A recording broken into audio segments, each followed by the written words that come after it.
Charter schools are a big part of the school choice debate, but this week the Texas American Federation of Teachers called on state lawmakers to put a moratorium on new charter schools. We want to get different perspectives on this proposal. Joining us now is Starlee Coleman from the Texas Charter School Association and Ray McMurrey from the Texas American Federation of Teachers. Thank you for being here. Thank you. You bet, it's an honor. So Ray, first off, we want to know why call for a moratorium?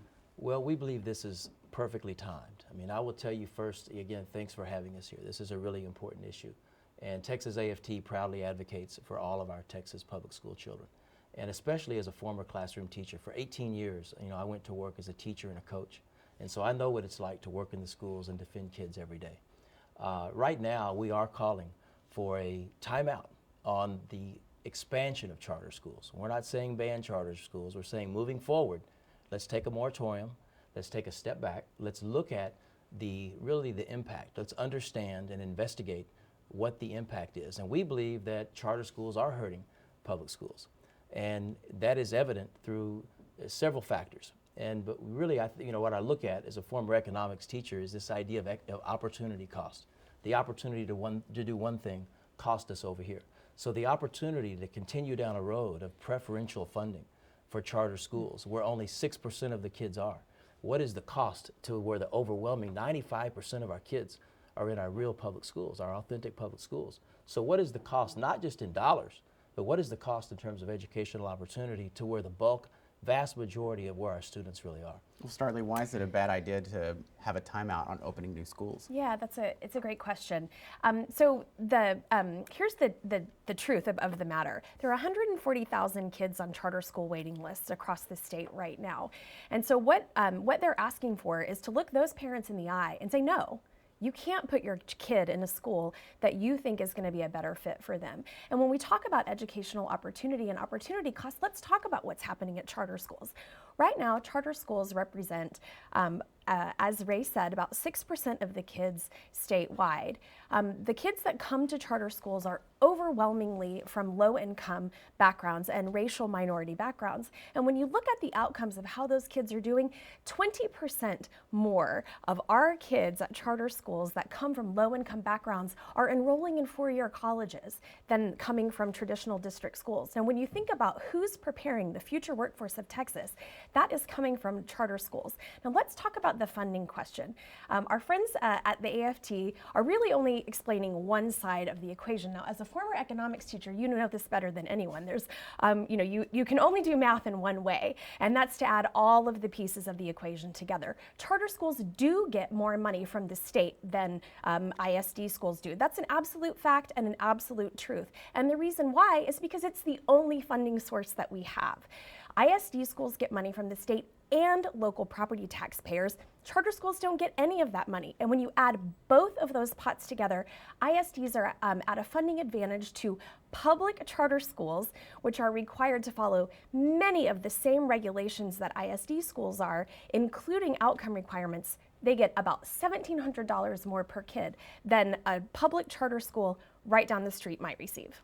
How do teachers factor into all of that? We've talked about the funding mechanism, but surely this is something that your group talks about a lot. Well, teachers are obviously very concerned about all the factors. On the funding, we want equal funding. We're talking about state funding. So the legislature in session right now only has control over the state budget, and we don't think it's fair that they disproportionately and have a skewed funding formula that favors and prefers charter schools. It ought to be the same. Right now, taxpayers, I think, would be shocked if they knew that under the current state funding formula, charters are getting $882 million a year. That's almost $1 billion a year more for, they're only 6% of the enrollment, but yet they're getting almost 17% of the state funding in this budget. That is almost $2,000 a head per kid.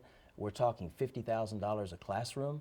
And again, it goes back to what's it costing where most of our kids are getting educated in real public schools. So there's a real, in Austin, my Austin viewers should pay close attention to this because they're getting hit hard by recapture. To me, recapture really should be called recharter. Austin people are paying their local property taxes. Those dollars are being taken to subsidize charter schools that are unaccountable publicly. And then on the funding formula, that's one less dollar they get back in Austin ISD. So do taxpayers really know that they're funding and subsidizing charter schools? And that's a real issue. And I want to point out that they claim to be public, and that's a facade. The public means governance. And if you are going to have local money go to local schools, it ought to have local control.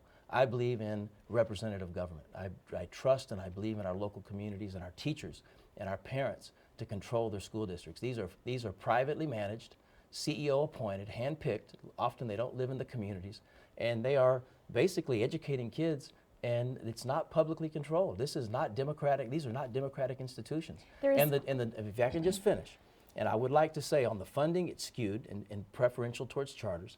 They're not elected democratic election institutions. They're not really trustees on school boards where parents have control.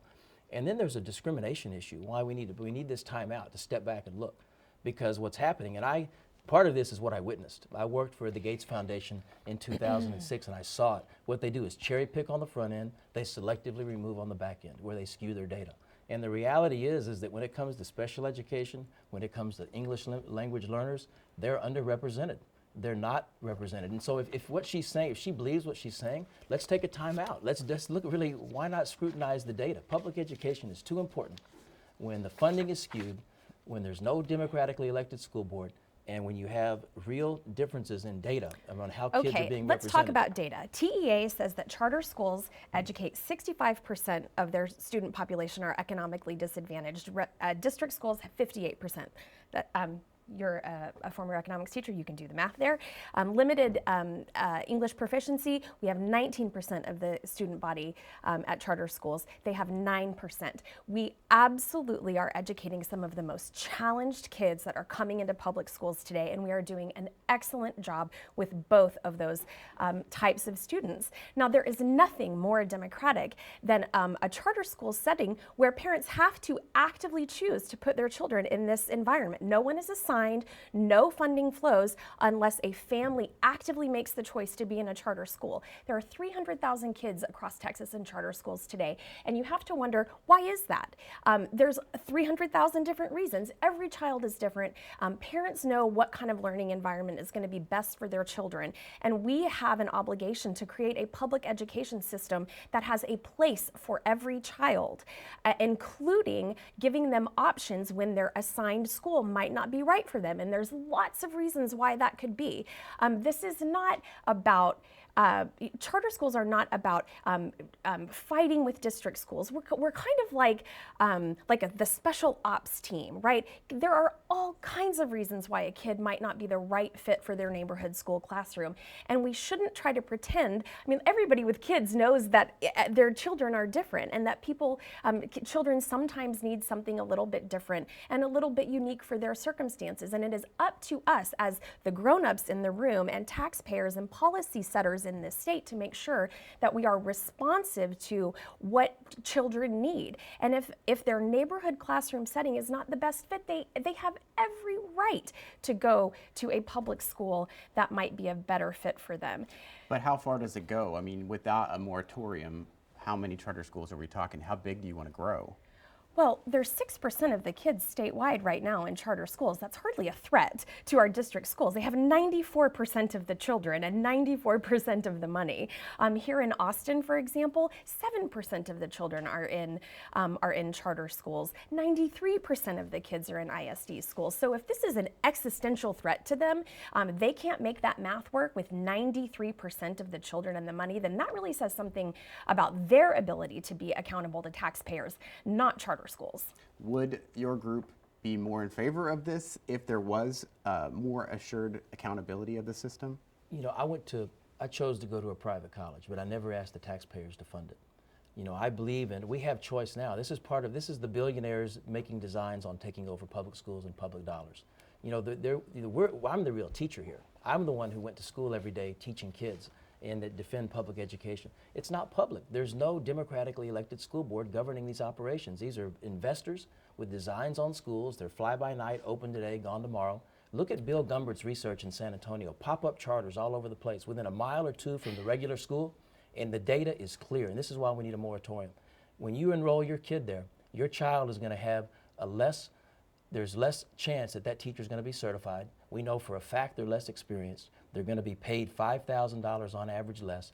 The kids have less money invested in their classroom. Twice as much money goes to these investors. The administration is super top heavy, and they get paid even exorbitant salaries. And they're less democratically representative, demographically represented. The demographics don't reflect the community.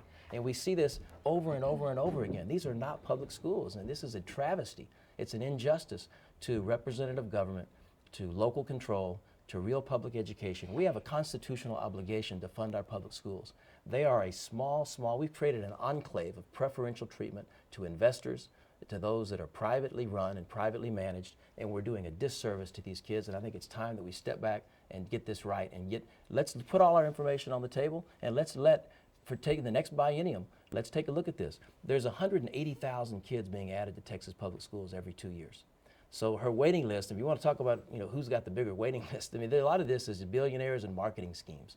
We're over 5 billion kids in Texas public schools. And so the numbers that she's putting out there, are not a threat at all. This is about defending the integrity of real public education. That's the bottom line. Yeah, a lot of the criticism is that charter schools are able to cherry pick their students. So what about all those kids that get turned away from charter schools? So charter schools are under the same obligation as district schools to take any child that wants to come. If a charter school is full, if more children want to enroll than they have room for, they have to select those who attend those schools in a blind lottery. So it's literally just a child's name getting pulled out of a hat. So charter schools do not have the ability to cherry pick on the front end. That is just simply not true.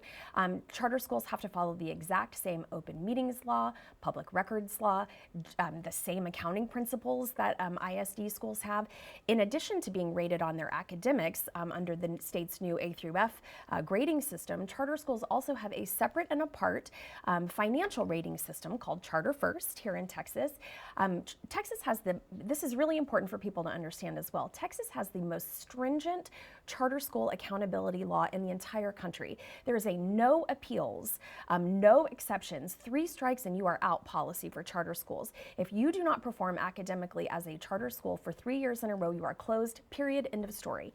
Bad charter schools simply do not linger in Texas. And one of the ways that you can get a strike is for the TEA commissioner to also open your books, just like they are allowed to do to any ISD school, which is an obligation that charter schools have as well, to provide all of their finances to the agency. You can get a strike if the TEA commissioner doesn't like what they see in your books. That is another way that charter schools are held accountable. There is no difference in the way that charter schools are accountable for taxpayer money. They file the same conflict of interest policies. They have the same contracting procedures, just like ISDs. There is no difference in that. But when we talk about what we have a constitutional obligation to do here in this state, it's to educate children.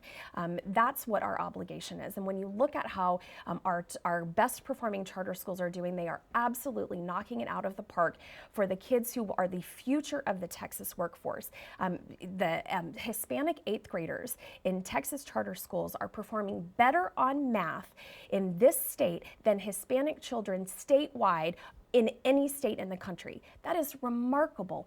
Our charter schools, our 8th grade Hispanic students in charter schools in Texas are doing better on math than any Hispanic students in the entire country. When you think about the skills that a child is going to need to be prepared for the future workforce here in Texas that is increasingly high tech, our schools are doing an amazing job getting them prepared for that reality. And that is what our obligation is. Our obligation is to make sure that children are prepared for life after high school, and our schools are doing a great job.